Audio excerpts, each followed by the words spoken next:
Hello everyone, hope you all are doing great. This is our first video, and in this video we will talk about CA industrial training. So let's start the video.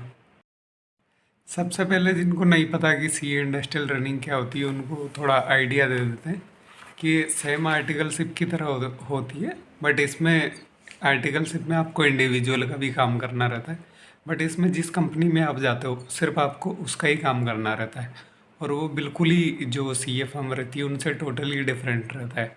For example कि हमको लगता है कि GST में अगर return file करना आ गया तो कि हाँ पूरा GST आ गया, बट एक्चुअल ऐसा नहीं है। आप जब कॉरपोरेट में काम करने जाओगे तो आपको पता चलेगा कि जो कॉरपोरेट वर्किंग स्टाइल होती है वो टोटली डिफरेंट होती है फ्रॉम CA आर्टिकलशिप फर्म्स, और वहाँ पे बहुत कुछ अलग होता है, तो आपको बहुत कुछ सीखने को मिलता है वहाँ पे। और जो पीरियड रहता है CA इंडस्ट्रियल ट्रेनिंग का वो आप कर सकते हो 9 मंथ टू 18 मंथ तक आप ट्रेनिंग कर सकते हो CA इंडस्ट्रियल ट्रेनिंग। बहुत से लोगों को मन में ये रहता है कि CA industrial training is good और not. So daily so many messages are people are messaging that is it good to do CA industrial training और नॉट। सो जो लोग मिड साइज फर्म से आर्टिकलशिप कर रहे हैं उनको मैं बता दूं कि आपको ये एक अच्छा मौका मिलता है कि जैसे कि फॉर एग्ज़ाम्पल आपको अगर जॉब करनी है तो आपको अगर एज़ कम्पेयर टू जो जॉब में जाओगे तो वहाँ पे जो जहाँ पे बिग फोर से जिन्होंने आर्टिकल्स करी होगी उनको प्रेफरेंस दिया जाता है पहले, लेकिन आपको पास एक ये मौका मिलता है कि अगर आप इंडस्ट्रियल ट्रेनिंग करते हो अच्छे से तो आपको भी उनके बराबर आ जाते हो आप। फिर वहाँ पे हाँ सब इक्वली हो जाता है एक तरीके से। तो ये एक इसका काफ़ी अच्छा है। तो in my point of view CA industrial training आपको करना चाहिए। कॉरपोरेट एनवायरनमेंट आपको देखने को मिलता है यहाँ पे, और अगर आप प्रैक्टिस भी करना चाहते हो या फिर कन्फ्यूज़न है तो आप इंडस्ट्रियल ट्रेनिंग करके देख सकते हो कि तो आपको आइडिया लग जाएगा कि हाँ कॉरपोरेट में किस तरीके से काम होता है, और फिर उसके बाद आप डिसाइड कर सकते हो कि जॉब में जाना है या CA इंडस्ट्रियल या फिर प्रैक्टिस करनी है खुद की। नेक्स्ट इज अगर अपन इसकी एलिजिबिलिटी की बात करें तो आपके आर्टिकलशिप के 18 मंथ कंप्लीट होने चाहिए, और उसके अलावा आपको 3 मंथ पहले नोटिस देना हुआ होना चाहिए अपने प्रिंसिपल को कि हाँ फॉर एग्जांपल जैसे आप 31 मार्च को अगर CA इंडस्ट्रियल ट्रेनिंग करना चाहते हो या CA फर्म से रिज़ाइन करना चाहते हो या फिर वहाँ से जाना चाहते हो तो आपको 1 जनवरी के पहले CA फर्म को नोटिस देना पड़ता है इन रिटर्न में कि हाँ हम इस तारीख से CA इंडस्ट्रियल ट्रेनिंग करना चाहते हैं और हम यहाँ से छोड़ देंगे। नेक्स्ट जनरल क्वेश्चन ये रहता है कि CA इंडस्ट्रियल ट्रेनिंग सर्च कहाँ पे करें।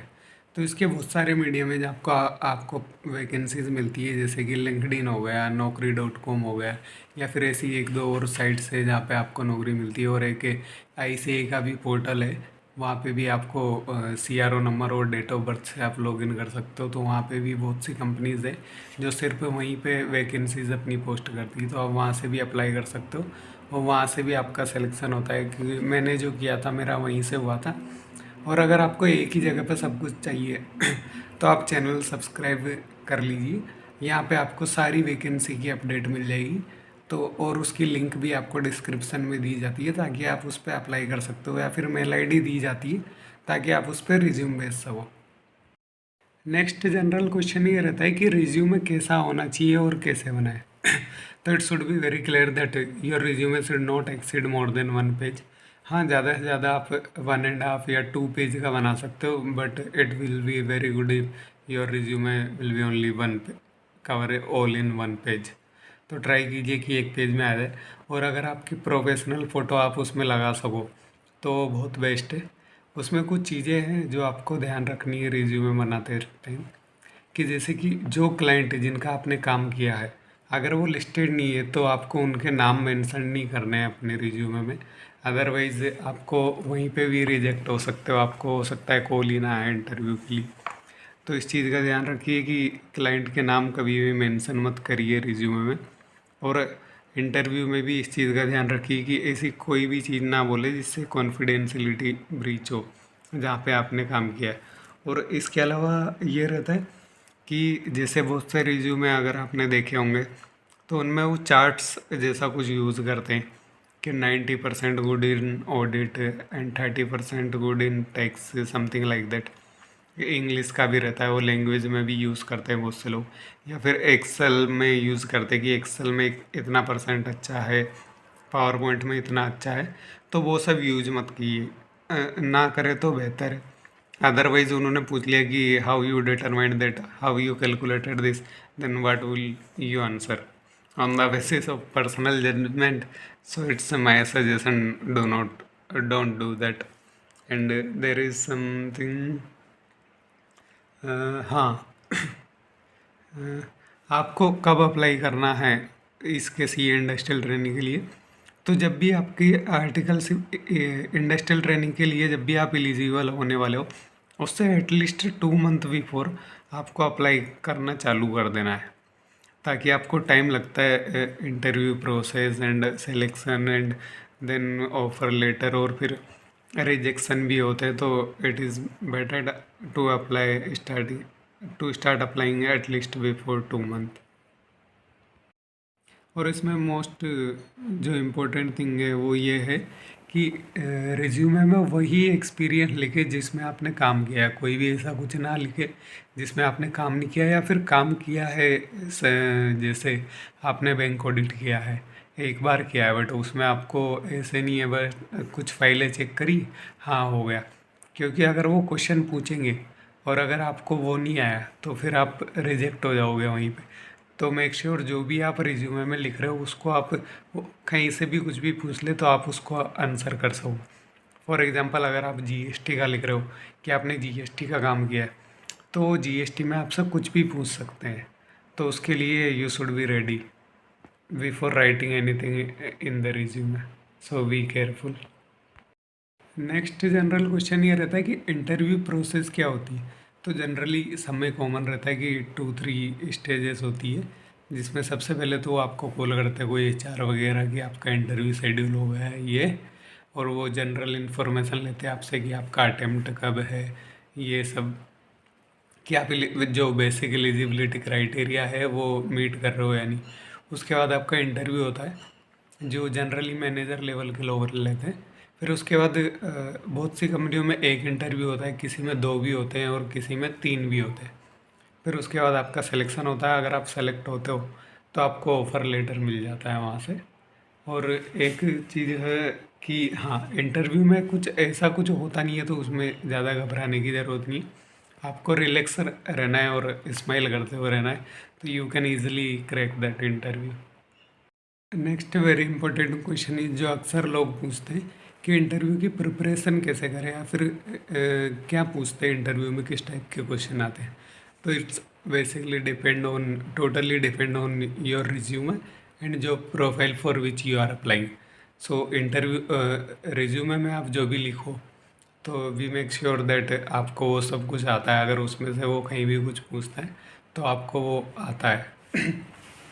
जैसे फॉर एग्जांपल अगर आपने जीएसटी का एक्सपीरियंस मेंशन किया है तो आपसे रिटर्न के बारे में तो पूछेगा ही कि जैसे फॉर एग्जांपल 9 क्या होता है, 9C क्या होता है, DRC 03 क्या होता है, या फिर रिवर्सल ऑफ क्रेडिट क्या होता है, या फिर ITC pertaining to exam supply होती है उसका कैलकुलेशन कैसा होता है जो रिवर्स करनी रहती है, ब्लॉक क्रेडिट क्या होता है, एलिजिबिलिटी पे भी पूछ सकता है। और जिस कंपनी में आप अप्लाई कर रहे हो, जैसे इंडियन ऑयल है, तो जो उस कंपनी के प्रोडक्ट है उनके बारे में भी वो पूछ सकते हैं। तो वो आपको एक बार देख लेना है जिसमें भी अप्लाई कर रहे हो कि जो उन कंपनी के जो प्रोडक्ट हैं वो क्या, कौन से प्रोडक्ट एग्जाम्प्ट है फ्रॉम जीएसटी, एंड कौन से प्रोडक्ट पे कितना परसेंट रेट लगता है।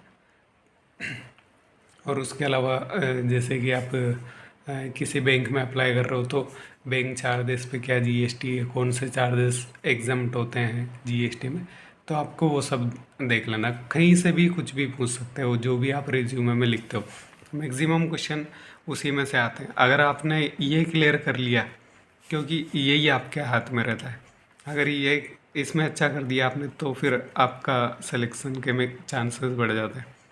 जैसे कि आपने अगर इनकम टैक्स मेंशन किया है तो जो आपके TDS के सेक्शन तो पूछेंगे ही पूछेंगे वो।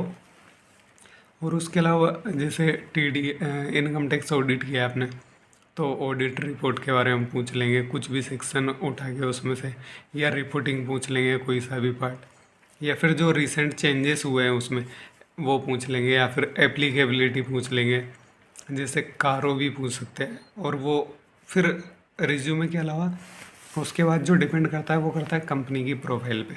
बट अगर प्रोफाइल ऐसी है जैसे आपने टैक्स प्रोफाइल के लिए अप्लाई किया है, तो फिर तो उसी में से पूछेंगे। अगर आपका एक्सपीरियंस है टैक्स का पहले, जब तो वो कहीं से भी कुछ भी पूछ लेंगे।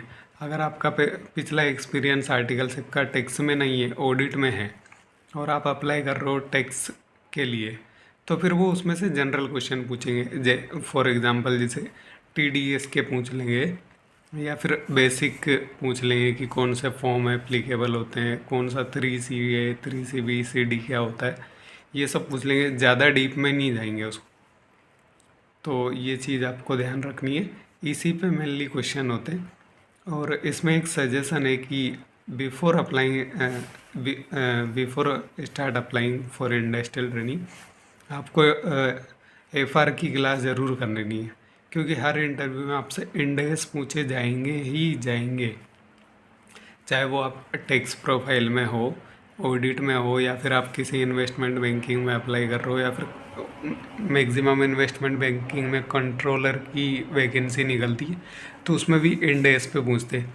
मैंने भी गोल्डमैन में दिया था इंटरव्यू, तो मैंने FR की क्लास नहीं की थी और उन्होंने पूछा था इंडेस का, तो I said no sir, I don't have any knowledge of indices because I have not done classes yet. तो उस वजह से मैं रिजेक्ट हो गया था। तो आपको अगर अच्छा है, आपके पास समय है, तो आप FR की क्लास पहले कर सकते हैं, ताकि जो दूसरे लोग हैं उनसे आपको बेहतर अच्छा जाए इंटरव्यू और आपके सिलेक्शन के चांसेस बढ़ जाए। तो मेनली यही होता है। और अगर इसके अलावा आपके कुछ हैं तो वो आप कमेंट सेक्शन में मेंशन कर सकते हो, तो जो भी क्वेरी होगी वो हम रिजॉल्व करेंगे।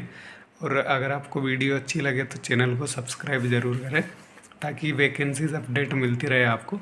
और just wait second, I will check, अगर कोई पॉइंट मिस हो गया होगा तो वो भी मैं एक बार देख लेता हूँ।